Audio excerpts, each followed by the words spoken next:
Hello friends, welcome you all. Mission IAS PCS में आपका स्वागत है। हम लोग पॉलिटी के नए लेक्चर सीरीज डिस्कस कर रहे थे और अब तक हम लोगों ने अच्छा खासा लेक्चर सीरीज डिस्कस किया है वेरियस टॉपिक्स का। मैंने आपको बताया था कि वीडियो लेक्चर सीरीज आने में कुछ देर हो सकती है because of some important work. तो आज मैं basic structure of Indian constitution का जो टॉपिक है उसे मैं आपको क्लियर करने वाला हूँ। काफ़ी इंपॉर्टेंट टॉपिक है इन द सेंस कि प्रीलिम्स में तो क्वेश्चन आते ही आते हैं, बट मेंस में आप कहीं पर भी यूज कर सकते हो। जैसे फंडामेंटल राइट से क्वेश्चन आते हैं तो कंक्लूजन के रूप में यूज कर सकते हो, ठीक है। इनफैक्ट डायरेक्ट क्वेश्चन आ सकता है regarding the evolution of basic structure of Indian constitution, कि कैसे इवॉल्व हुआ। आपको पता होना चाहिए ओरिजिनल कॉन्स्टिट्यूशन की बात करें या फिर हम अपने जो कॉन्स्टिट्यूशन मेकर्स है उन्होंने बेसिक स्ट्रक्चर का कोई डेफिनेशन या फ्रेमवर्क नहीं दिया है। ये कंप्लीटली जुडिशियल इवोल्यूशन है एंड सुप्रीम कोर्ट ने केशव नंदा भारती केस 1973 में इसे इवॉल्व किया था, ठीक है। एंड कैसे ये इवॉल्व हुआ है उसके पीछे कुछ कहानी है। 4-5 केसेस हम डिस्कस करेंगे। काफ़ी इंटरेस्टिंग मज़ेदार होने वाली है ये लेक्चर सीरीज। बस आप हमारे चैनल को सब्सक्राइब करो एंड लाइक शेयर का बटन जरूर दबाओ, ठीक है। अपने फ्रेंड सर्कल में शेयर कर सकते हो बिकॉज शेयरिंग इज केयरिंग। जितना आप शेयर करोगे उतना आप मेरा केयर कर रहे हो, उतनी ज़्यादा मैं आपको content and the quality of the content provide करने का प्रयास करूंगा, ठीक है। सोसाइटी की लेक्चर सीरीज मैंने आपको डालनी शुरू कर दी है, कुछ समय लेते हुए, क्योंकि काफ़ी ज़्यादा बिजी शेड्यूल होता है, इसीलिए टाइम टू टाइम मैं आपको सोसाइटी की भी वीडियो लेक्चर सीरीज देता रहूँगा। सो फ्रेंड्स, काफ़ी इंटरेस्टिंग होने वाली है लेक्चर सीरीज। Let's start. तो जब हम बात करते हैं basic structure of Indian constitution का, तो ये आपका GS2 सिलेबस में कवर होगा, ठीक है। GS2 सिलेबस यानी कि polity, Indian constitution, features of Indian constitution, इसके अंतर्गत कवर होगा। क्या मतलब होता है ये बेसिक स्ट्रक्चर का? बेसिक स्ट्रक्चर की अगर हम बात करें तो जो कोर फिलॉसफी है इंडियन कॉन्स्टिट्यूशन की, उसको ही बेसिक स्ट्रक्चर के अंतर्गत डाला गया है। एक्चुअली कोर स्ट्रक्चर या कोर फिलॉसफी क्या हो सकती है? वेलफेयर स्टेट, ये कोर फिलॉसफी है हमारे संविधान की, ठीक है। या फिर राइट टू इक्वलिटी की बात करें, ये कोर फिलॉसफी है हमारे संविधान की। बिकॉज ये सब जो कोर फिलॉसफी है ना, ये जब तक नहीं रहेगी तो हमारे जो संविधान है ना वो अपनी मूलभूत स्थिति में नहीं रह पाएंगे। डेमोक्रेसी एग्जिस्ट नहीं कर पाएगी, ऑटोक्रेसी हो सकती है, ठीक है। तो इसीलिए कुछ ऐसे प्रिंसिपल होने चाहिए या होंगे जो कहीं ना कहीं हमारी जो संविधान की मूलभूत संरचना है उसको बचा के रखे। तो वही तो बेसिक स्ट्रक्चर हुआ। लेकिन जो संविधान है हमारा, उसमें कहीं पर भी बेसिक स्ट्रक्चर की बात नहीं हुई है। क्यों नहीं हुई है? बिकॉज ये जुडिशियल इवोल्यूशन है, जुडिशियरी ने इसे इवॉल्व किया है। कब इवॉल्व किया तो आपको ही पता है, केशव नंदा भारती केस जब हुआ था 1973 में, तो ये आपका बेसिक स्ट्रक्चर का प्रिंसिपल इवॉल्व होकर आया था। और इससे पहले 4-5 केसेस चले थे, ठीक है, जहां पर आपको खींचातानी देखने को मिलेगी। किसके किसके बीच? जुडिशियरी के बीच एंड पार्लियामेंट के बीच। दोनों ये साबित करने का प्रयास करेंगे कि वो is supreme and ultimately conclusion क्या निकलेगा कि वैसा पार्लियामेंट चाहे तो वो अमेंड कर सकती है संविधान को, संविधान के किसी भी प्रोविजंस को, लेकिन बेसिक स्ट्रक्चर को बिना वायलेट किए हुए, ठीक है। तो यहाँ पर आप देखने का कोशिश करो, जुडिशियरी भी अपना रोल निभाएगी। वो देखेगी कि कहीं पार्लियामेंट कोई लॉ या संवैधानिक संशोधन कर रही है तो वो बेसिक स्ट्रक्चर को तो वायलेट नहीं कर रही है। साथ ही साथ पार्लियामेंट को पास भी अच्छा पावर मिल गया है कि वो जो है संविधान को अमेंड कर सकती है, ठीक है। तो that's why this is the significance of the basic structure of the Indian constitution. And इसे आपको जो भी इंडियन पॉलिटी से रिलेटेड मेंस क्वेश्चन है वहां पर यूज करना। ये कीवर्ड काफी इंपॉर्टेंट है, इसलिए कहा जाता है यूपीएससी मेंस में जब भी आप आंसर लिखोगे तो ये जो कीवर्ड है बेसिक स्ट्रक्चर है ना, ये आप पुट कर सकते हो फंडामेंटल राइट्स को लेकर, या फिर कहीं आपके जो कुछ इंपॉर्टेंट टॉपिक है, डेमोक्रेसी को बचाना है तो याद रख सकते हो कि democracy is one of the basic features of the Indian constitution, ठीक है। ऐसे करके आप कंक्लूजन में यूज कर सकते हो। दैट्स वाई ये मैंने आपको कीवर्ड के इम्पोर्टेंस को हाईलाइट किया है, तो चलिए हम समझते हैं, बेसिक कंसेप्ट को जानने का कोशिश करते हैं। तो आपको ही पता है, जब हम बात करते हैं इंडियन कॉन्स्टिट्यूशन की, तो जो पार्लियामेंट है, स्टेट लेजिस्लेचर है, वो लॉज बना सकते हैं अपने अपने जुरिडिक्शन में, और ये उनके जुरिडिक्शन बेसिकली जो 7th शेड्यूल है उसमें डिफाइन की गई है, ठीक है। एंड लेकिन इतना भी तो आपको पता होगा, हमने बताया भी था आपको कि जो पावर है संविधान को अमेंड करने का वो किसके पास है, आप हमें बताओ। पार्लियामेंट के पास। यस, स्टेट लेजिस्लेचर या फिर कोई अन्य अथॉरिटी एक्सेप्ट पार्लियामेंट संविधान का संशोधन कर ही नहीं सकती, ठीक है।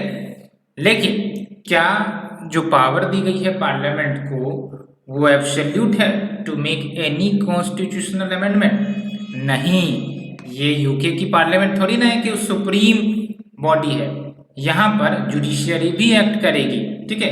पार्लियामेंट जब तक कॉन्स्टिट्यूशनल प्रोविजन के अकॉर्डिंग कानून बना रही है तब तक तो ठीक है, लेकिन कॉन्स्टिट्यूशनल प्रोविजंस के अगेंस्ट अगर कानून बनता है या फिर कोई प्रोविजन लाया जाएगा तो वहां पर सुप्रीम कोर्ट जो है वो खड़ा रहेगा, या फिर जो जुडिशरी हमारी वो खड़ा रहेगी, है ना, to watch all these provisions.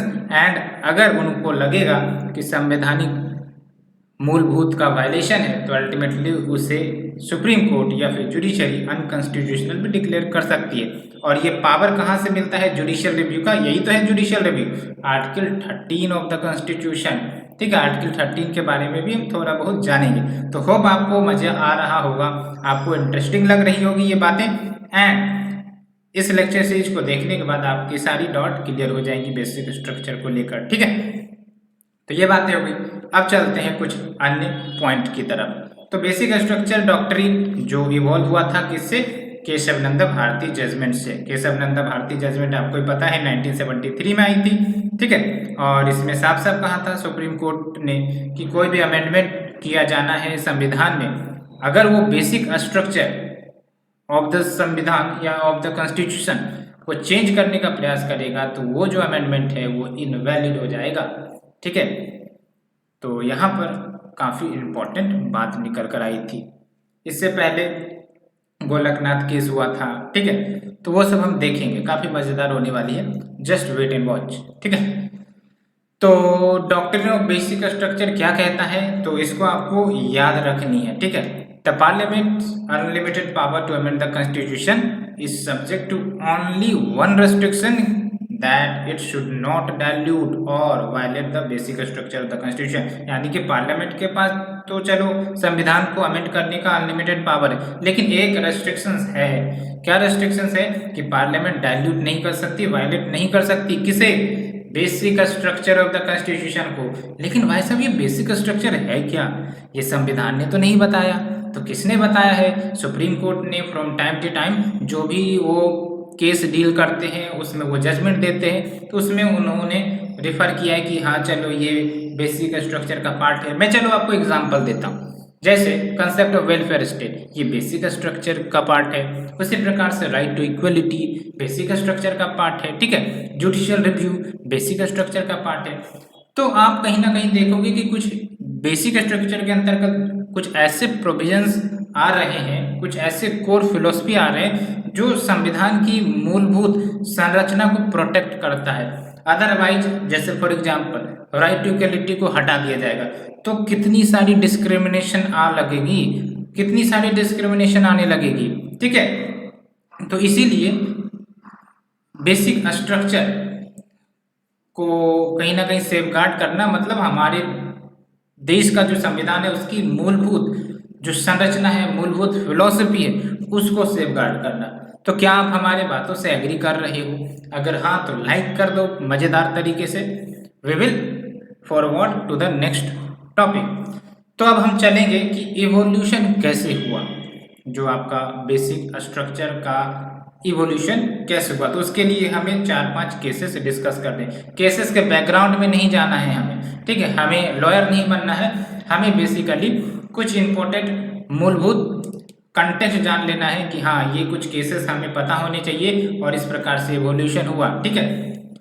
तो that's why it is very important to learn to understand some of the cases.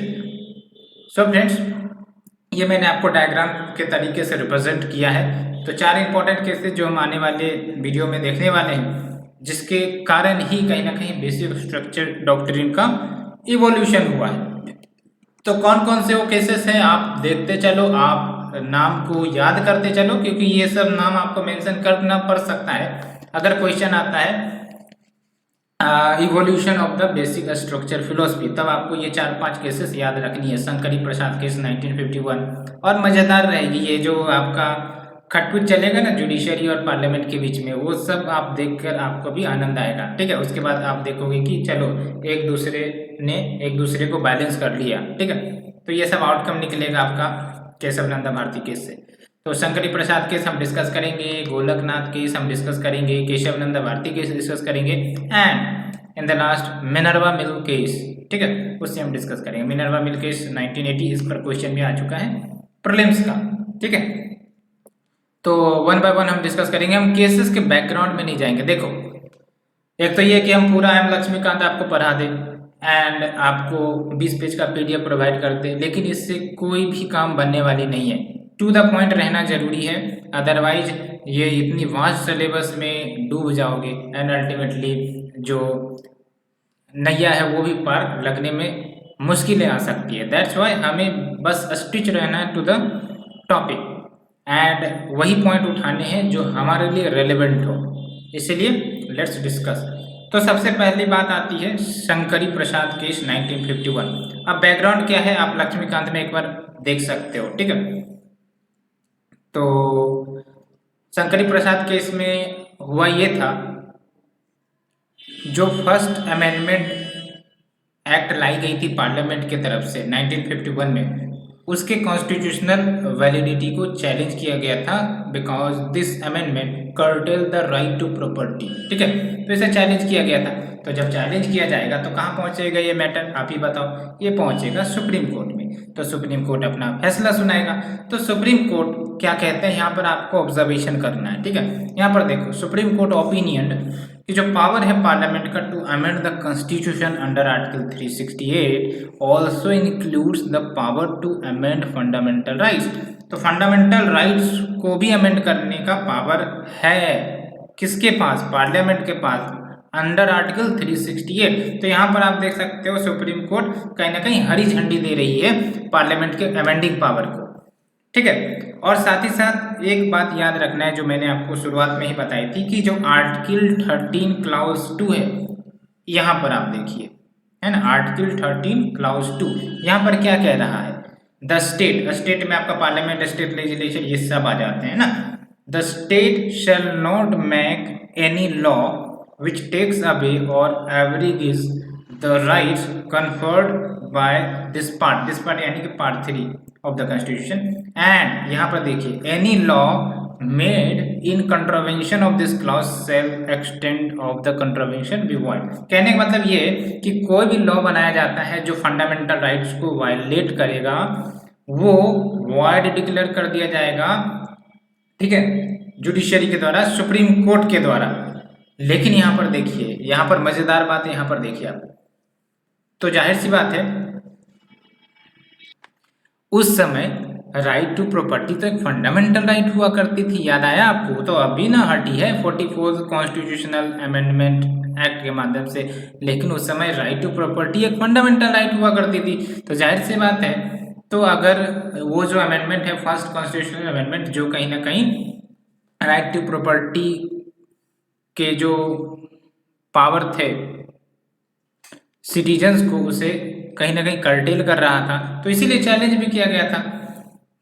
तो देखिए यहाँ पर जो आर्टिकल 13 क्लाउज 2 है, ये क्या कह रहा है, एनी लॉ जो फंडामेंटल राइट्स को कंट्रावीन करेगा उसे वॉइड डिक्लेयर कर दिया जाएगा। तो इसका मतलब क्या था कि फर्स्ट कॉन्स्टिट्यूशनल अमेंडमेंट एक्ट को वॉइड डिक्लेयर कर देना चाहिए था। लेकिन यहीं पर आपको समझना है, यहाँ पर देखिए जजमेंट में क्या बोला गया है। ठीक है, इट बेस्ड इस judgement on the logic that the word law जो आर्टिकल 13 में मेंशन्ड है, यानी कि ये वाला, includes only ordinary laws not the constitutional amendment act. That's why first CAA को हरी झंडी मिल गई क्यों? क्योंकि सुप्रीम कोर्ट ने कहा कि भाई साहब आर्टिकल 13 के तहत जो लॉज शब्द का इस्तेमाल किया गया है इसमें तो कॉन्स्टिट्यूशनल अमेंडमेंट एक्ट आते ही नहीं है, इसमें सिर्फ और सिर्फ ऑर्डिनरी लॉज आते हैं जो पार्लियामेंट सिंपल मेजोरिटी से पास कर देती है। ठीक है, तो इसीलिए यहाँ पर हरी झंडी मिली है। तो आप समझ रहे हो क्या मैं आपको बताने का कोशिश कर रहा हूं? तो यहां से क्या कंक्लूजन निकलता है कि जो पार्लियामेंट की अमेंडिंग पावर है फॉर द फंडामेंटल राइट्स उसको हरी झंडी मिल गई थी। अब चलते हैं सुप्रीम कोर्ट के दूसरे केस में, गोलकनाथ केस 1967। तो गोलकनाथ केस 1967 के हम बैकग्राउंड में नहीं जाएंगे, यहां पर हम ये देखेंगे कि जो सुप्रीम कोर्ट ने पहले के जजमेंट दिए थे कि पार्लियामेंट के पास इनफ पावर है to amend the constitution including the fundamental rights and article 13 के अंतर्गत कॉन्स्टिट्यूशनल अमेंडमेंट एक्ट नहीं आता है बिकॉज आर्टिकल 13 आपका ऑर्डिनरी लॉज को कंसिडर करता है। तो ये सब कहीं ना कहीं सुप्रीम कोर्ट रिवर्स कर देगा। ठीक है, तो यहाँ पर देखिए supreme court overruled its previous judgement. ये सबसे बड़ा मजेदार बात है, सुप्रीम कोर्ट ने अपने प्रीवियस जजमेंट को ही ओवर रूल कर दिया। ठीक है, और क्या रूलिंग में कहा इन्होंने कि जो फंडामेंटल राइट्स है it has a transcendental and immutable position. इसीलिए पार्लियामेंट, यहाँ पर ध्यान से सुनिए, इसीलिए parliament cannot abridge or take away any of these right. यानी कि गोलकनाथ केस में तो साफ साफ बोल दिया गया सुप्रीम कोर्ट की तरफ से कि भाई साहब पार्लियामेंट को कोई अधिकार नहीं है कि वो कोई भी फंडामेंटल राइट्स को छीन सकती है सिटीजन से। ठीक है, जबकि शंकरी प्रसाद केस में क्या हुआ था, इसके जस्ट अपोजिट। यहाँ पर क्या हुआ कि पार्लियामेंट अमेंड ही नहीं कर सकती फंडामेंटल राइट्स को। इवन व्हाट जो सुप्रीम कोर्ट है उन्होंने ये भी कहा कि जो कॉन्स्टिट्यूशनल अमेंडमेंट एक्ट पार्लियामेंट की तरफ से किए जाएंगे वो भी लॉ है। शंकरी प्रसाद केस में क्या बोला गया था कि जो कॉन्स्टिट्यूशनल अमेंडमेंट एक्ट है वो तो लॉ नहीं है, लेकिन गोलकनाथ केस में जस्ट जजमेंट का अपोजिट हुआ। ठीक है, यहाँ पर जो कॉन्स्टिट्यूशनल अमेंडमेंट एक्ट है उससे भी लॉ कहा गया। ठीक है, इसका मतलब क्या है कि अगर कोई CAA यानी कि कॉन्स्टिट्यूशनल अमेंडमेंट एक्ट किया जाता है पार्लियामेंट की तरफ से और अगर वो फंडामेंटल राइट्स को वायलेट करता है तो वो जो अमेंडमेंट है वो वॉइड डिक्लेयर कर दिया जाएगा। किसके द्वारा? सुप्रीम कोर्ट के द्वारा। ठीक है, तो ये बात निकल कर आती है। अब जाहिर सी बात है पार्लियामेंट का तो यहाँ पर पावर रेस्ट्रिक्ट हो रहा है तो पार्लियामेंट को तो गुस्सा आएगा, तो अल्टीमेटली गुस्सा भी आया तो पार्लियामेंट रिएक्ट करेगा, तो पार्लियामेंट ने रिएक्ट भी किया। ठीक है, कैसे रिएक्ट किया? तो वो अपने पावर को बढ़ाने का कोशिश करेगा। कैसे कोशिश करेगा? संविधान में संशोधन करके। तो यहाँ पर देखिए 24th constitutional amendment act enact किया गया पार्लियामेंट के द्वारा, जिसमें आर्टिकल 368 में जो प्रोविजंस है उसको चेंज किया गया। आर्टिकल 368 में ये लिखा गया कि जो पार्लियामेंट है उसके पास पावर है to take away any of the fundamental right. ठीक है, आर्टिकल 368 में ही चेंज कर दिया गया कि भाई साहब पार्लियामेंट के पास ये पावर है, पूरी पावर है कि कोई भी फंडामेंटल राइट्स को वो छीन सकती है। ठीक है, अब अल्टीमेटली ये मैटर कुछ सालों तक शांत रहा, फिर चलता है आपका Kesavananda Bharati case. Ultimately the decisive जो जजमेंट आया, ठीक है, जो कहीं ना कहीं जो टेंशन बढ़ रही थी जुडिशरी और पार्लियामेंट के बीच में वो कहीं ना कहीं सॉल्व हो गई। तो Kesavananda Bharati case 1973 which is a very important judgement. ठीक है, तो सुप्रीम कोर्ट ने फिर यहाँ पर जो उन्होंने जजमेंट दी थी गोलकनाथ केस में उसको ओवररूल किया। जो पार्लियामेंट ने 24th कॉन्स्टिट्यूशनल अमेंडमेंट एक्ट की थी जो मैंने आपको बताया, उसकी वैलिडिटी को तो अफेल्ड किया कि ठीक है आप अमेंड कर सकते हो फंडामेंटल राइट्स को, लेकिन साथ ही साथ ये भी सजेशन दे दिया, ये भी ओपिनियन दे दिया, ये भी एक प्रकार से पाउच का बटन लगा दिया पार्लियामेंट को कि आप कोई भी फंडामेंटल राइट्स को टेक अवे कर सकते हैं, लेकिन such changes, such take aways should not alter the basic structure of the constitution. तो यहाँ से अल्टीमेटली बेसिक स्ट्रक्चर की जो फिलोसफी है वो निकल कर आती है। ठीक है। अब होप आपको ये 4-5 केसेस जो मैंने आपको बताया है उससे आपको जो क्लियरिटी है फंडामेंटल राइट्स बेसिक स्ट्रक्चर से रिलेटेड टॉपिक का वो हो गया होगा। लेकिन इतना ही मैटर शांत नहीं हुआ, मैटर और आगे बढ़ा। ठीक है, पार्लियामेंट जो है वो अपने पावर को लिमिटेड नहीं देख पा रही थी। वो नहीं चाह रही थी कि हमारे पार्लियामेंट हमारी जो पावर है वो कर्टेल हो जाए, लिमिटेड हो जाए। बिकॉज ये कहीं ना कहीं जो बेसिक स्ट्रक्चर की फिलोसफी आई तो आप ध्यान से देखोगे तो पार्लियामेंट का जो पावर है वो कहीं ना कहीं रेस्ट्रिक्ट हुआ। पहले क्या था, अनलिमिटेड पावर पार्लियामेंट एंजॉय कर रहे थे। ठीक है, शंकरी प्रसाद केस में हमने देखा था। लेकिन जैसे जैसे केसेस आगे बढ़ते गए, टाइम आगे बढ़ता गया, जो पावर है पार्लियामेंट की वो कहीं ना कहीं लिमिटेड की गई, खासकर केशव नंदा भारती केस में। ठीक है, तो अल्टीमेटली पार्लियामेंट फिर रिएक्ट करेंगे। कैसे रिएक्ट करेंगे? संविधान संशोधन लेकर आएंगे। वो संविधान संशोधन का नाम 42nd CA 1976 है। इसी को तो हम क्या कहते हैं, मिनी पार्लियामेंट, बिकॉज इतनी सारी अमेंडमेंट इस एक्ट के तहत की गई थी। और ये जो अमेंडमेंट है आप देख सकते हैं during the period of emergency. तो अल्टीमेटली पार्लियामेंट भी रिएक्ट किया एबव जजमेंट से, बिकॉज ये जो आपका केशव नंदा भारती केस है 1973 में आया था एंड ये जो 42nd CA है ये 1976 में आया था। तो ultimately parliament reacted to the above case. कैसे? 42nd अमेंडमेंट एक्ट को लाया गया, जिसमें साफ साफ डिक्लेयर किया गया कि जो अंडर आर्टिकल 368 है जो पार्लियामेंट को पावर देता है फॉर अमेंडिंग द कॉन्स्टिट्यूशन, उसमें साफ साफ लिख दिया गया कि there is no limitation on the constituent power of the parliament. और दूसरी बात क्या बोली गई कि कोई भी अमेंडमेंट की जाती है पार्लियामेंट की तरफ से वो कोई भी कोर्ट में क्वेश्चन नहीं की जा सकती है ऑन एनी ग्राउंड। तो यहाँ पर फिर से जो पार्लियामेंट है अपने आप को सुप्रीम बनाने का प्रयास कर रही थी 42nd कॉन्स्टिट्यूशनल अमेंडमेंट एक्ट के माध्यम से।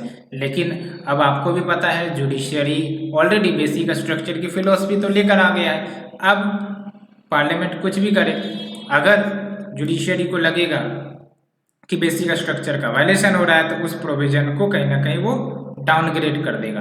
तो that's why Minerva mill case 1980 निकल कर आता है। तो जो 42nd कॉन्स्टिट्यूशनल अमेंडमेंट में पार्लियामेंट ने अपने आप को जो अनलिमिटेड पावर दे दिए थे, इसके कुछ प्रोविजंस को इनवैलिडेट किए, बिकॉज ये जुडिशियल रिव्यू के पावर को एक्सक्लूड कर देती है। आप देख ही रहे हो कैसे, बिकॉज 42nd अमेंडमेंट एक्ट में क्या लिख दिया गया कि any amendment can not be questioned in any court on any ground. इसका मतलब क्या, जुडिशियल रिव्यू के पावर को तो छीना जा रहा है। तो अल्टीमेटली सुप्रीम कोर्ट कैसे शांत बैठेगा? तो मिनर्वा मिल केस 1980 में कहीं ना कहीं सुप्रीम कोर्ट ने certain provisions of the 42nd constitutional amendment act उसको इनवैलिडेट किया, because it excluded the judicial review. और कहा कि जुडिशियल रिव्यू चूंकि बेसिक फीचर है हमारे संविधान का, इसलिए आप इसे छीन नहीं सकती। एंड मिनर्वा मिल केस में क्या ऐड किया सुप्रीम कोर्ट ने कि लिमिटेड अमेंडमेंट पावर जो पार्लियामेंट का है वो बेसिक स्ट्रक्चर है संविधान का। ठीक है, तो यहाँ पर अगर क्वेश्चन आता है प्रीलिम्स में, which of the following constitutes the basic structure of the constitution as declared by the supreme court from time to time, तो एक तो लिमिटेड अमेंडमेंट पावर है। ठीक है, और भी हम देखेंगे जुडिशियल रिव्यू है, वो सब कहीं ना कहीं बेसिक स्ट्रक्चर के अंतर्गत आ जाएंगे। तो दैट्स वाई पार्लियामेंट चाहे कितना भी अमेंडमेंट कर ले, कितना भी अपने संविधान में संशोधन करने का प्रयास करे, लेकिन वो अनलिमिटेड पावर नहीं एक्सपेंड कर सकती। ठीक है, जैसा वो कर रही थी 42nd अमेंडमेंट एक्ट के तहत। इसीलिए तो सुप्रीम कोर्ट ने इनवैलिडेट किया, बिकॉज आपके पास लिमिटेड अमेंडमेंट पावर है। इसलिए इस लिमिटेड अमेंडमेंट पावर से आप अनलिमिटेड पावर अपने आप को दे ही नहीं सकते। तब मैटर अल्टीमेटली शांत हुआ। लेकिन एक बात और खटक रही थी कि ठीक है हम समझ गए बेसिक स्ट्रक्चर फिलोसफी क्या है, ठीक है, लेकिन इससे पहले यानी कि 1973 से पहले ऐसे बहुत सारे अमेंडमेंट हुए थे। ठीक है, तो क्या वो भी वॉइड डिक्लेयर कर दी जाएंगी? तो नहीं, बिकॉज सुप्रीम कोर्ट वमन राव केस 1981 में क्लैरिफाई करते हैं कि ये जो डॉक्ट्रिन है बेसिक स्ट्रक्चर वाली वो अप्लाई होगी to the constitutional amendment act जो इनेक्ट की गई हैं after 24 April 1973 the date of Kesavananda Bharati case judgment. ठीक है, और इवन व्हाट 9th शेड्यूल में भी आप क्यों ना रख दो कोई एक्ट को जो कि एक प्रकार से ब्लैंकेट इम्यूनिटी प्रोवाइड करता है कोई भी पार्लियामेंट के एक्ट से, तो इस 9th शेड्यूल में रखे गए एक्ट्स को भी जो जुडिशरी है वो एग्जामिन कर सकती है। ठीक है, तो ये बातें हो गई। तो होप आपको ये सारे जो टॉपिक है वो क्लियर हो गए होंगे। ठीक है, मजा आ रहा है आपको? अगर मजा आ रहा है तो आप लाइक शेयर कमेंट करना ना भूलें। ठीक है, अब चलते हम जो काफी ज्यादा इंपॉर्टेंट है प्रीलिम्स के लिए। ठीक है, एंड आप इसको मेंस आंसर राइटिंग में कीवर्ड्स के रूप में भी यूज कर सकते हो, elements of the basic structure. तो अभी तक जुडिशियरी ने क्या क्या प्रोविजंस को बेसिक स्ट्रक्चर के अंतर्गत डाला है, बिकॉज संविधान तो एग्जैक्टली डिफाइन ही नहीं करता, संविधान तो बेसिक स्ट्रक्चर कीवर्ड की बात ही नहीं करता, ये तो कंप्लीटली जुडिशियल इवोल्यूशन है। ठीक है, तो supreme court from time to time in its various judgment उन्होंने ये जो डॉक्ट्रिन है बेसिक स्ट्रक्चर की क्या कंपोनेंट्स होंगे उसको बताया है, एंड ये कहीं ना कहीं इवॉल्विंग है, बिकॉज कल को सुप्रीम कोर्ट कोई नया जजमेंट दे सकती है और उससे भी बेसिक स्ट्रक्चर के अंतर्गत डाल सकती है, तो ये सब बातें चलती है। ठीक है, इसलिए ध्यान रखना। Although the doctrine of basic structure though is not exactly defined, ये याद रखना प्रीलिम्स में, not exactly defined in the constitution but from time to time the judiciary especially the supreme court in its various judgment clarify करते रही है what constitute the basic structure and नए contents add करती रही है। ठीक है, हाउएवर सुप्रीम कोर्ट ने अभी डिफाइन नहीं किया है कि what constitute the exact basic structure की, भाई साहब ये लिस्ट है और ये जो है बेसिक स्ट्रक्चर के अंतर्गत आएगा, इसके अलावा नहीं आएगा, because time to time supreme court from its various judgment वो कंपोनेंट्स या फिर कंटेंट ऐड करते रहती है to the basic structure list. इसलिए अगर हम वेरियस जजमेंट को खंगाले जो भी जुडिशरी ने सुप्रीम कोर्ट ने दिए फ्रॉम टाइम टू टाइम, तो वहां से क्या क्या बेसिक फीचर्स निकल कर आते हैं वो हमने डिस्कस किया है। और प्रीलिम्स के लिए very very important direct question आते हैं ना, what constitutes as the basic feature of the Indian constitution, याद रखना है सुप्रीमेसी ऑफ द कॉन्स्टिट्यूशन। तो आप ही समझने की कोशिश करो, जब तक कॉन्स्टिट्यूशन सुप्रीम नहीं रहेगा तो हमारे जो डेमोक्रेसी है, ठीक है, the right to the peoples, वो सब कैसे प्रोटेक्टेड रहेंगे। इसीलिए सबसे पहली बात तो सुप्रीमेसी ऑफ द कॉन्स्टिट्यूशन वो होना ही चाहिए बेसिक फीचर में। उसी प्रकार से रूल ऑफ लॉ है, सेकुलरिज्म एक बेसिक फीचर है हमारे इंडियन कॉन्स्टिट्यूशन का, सॉवरेनिटी, लिबर्टी, रिपब्लिक नेचर जो इंडियन पॉलिटी जो प्रीएम्बल में भी बात होती है, जुडिशियल रिव्यू तो मैंने डिस्कस किया ही था, मिनर्वा मिल केस। ठीक है, इंडिपेंडेंस ऑफ जुडिशरी, ठीक है, अगर जुडिशरी इंडिपेंडेंस नहीं रहेगी तो आप समझो कि हमारा फेडरल फीचर्स, ठीक है, प्रोटेक्ट रहेगा। ठीक है, क्या इक्वलिटी हो सकती है, बिकॉज जुडिशरी जो है वो आपको पता है guarantor of the fundamental rights है। ठीक है, and harmony and balance between fundamental rights and directive principle, साथ ही साथ सेपरेशन ऑफ पावर है, फेडरल कैरेक्टर है ऑफ द कॉन्स्टिट्यूशन, है ना, हमारे देश में फेडरल पॉलिटी है, स्टेट को भी पावर दी गई है, सेंटर को भी पावर दी गई है, किसके तरफ से, संविधान के तरफ से, पार्लियामेंट्री सिस्टम है हमारा, रूल ऑफ इक्वलिटी है, and unity and integrity of the nation, free and fair election, ये तो काफी एसेंशियल है, तो ये सब लिख सकते हो आप। जैसे इलेक्शन डिस्प्यूट से रिलेटेड कोई मैटर आता है तो आप लिख सकते हो मेंस में, free and fair election constitute the basic philosophy of the constitution. Hence कहीं ना कहीं जो इलेक्शन कमीशन है उसे free and fair election conduct कराने के लिए जो भी एक्शन लेने हैं या फिर जो पार्लियामेंट को एक्शन लेने हैं वो लेने चाहिए, रिफॉर्म करने चाहिए, ऐसे कुछ करके आप कंक्लूजन लिख सकते हो। Power of supreme court under article 32 जो हमारे फंडामेंटल राइट्स को इंश्योर करवाते हैं, 136, आर्टिकल 142 एंड आर्टिकल 147, साथ ही साथ power of high court under article 226 and article 227, as well as जो मैंने आपको बताया था limited power of the parliament to amend the constitution and the concept of welfare state and freedom and dignity of the individual, effective access to justice, ये बातें हो गई। तो चलिए अब हम चलते हैं नेक्स्ट टॉपिक की ओर। ये आपका प्रीलिम्स के लिए सारा कुछ जो माल मटेरियल था वो खत्म हो चुका है। अब बस आपको मेंस के लिए कुछ कुछ ऑर्डर पॉइंट्स के रूप में हम यहाँ पर बताने वाले, सारे जो प्रीलिम्स से रिलेटेड जो भी फैक्ट्स थी, फिगर्स थी, अंडरस्टैंडिंग थी, वो आपकी बन चुकी है। आप आंसर जाके लिखो जो मैंने आपको ये क्वेश्चन पीडीएफ में दिया है, ठीक है।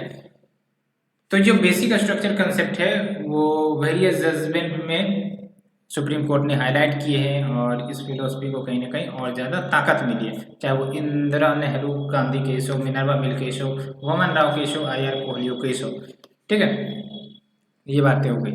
अब चलते हैं मेंस पर्सपेक्टिव से कि बेसिक स्ट्रक्चर का सिग्निफिकेंस क्या है। इतना सारा हमने लेक्चर देखा सुना, आप हमें बताओ क्या सिग्निफिकेंस है बेसिक स्ट्रक्चर का।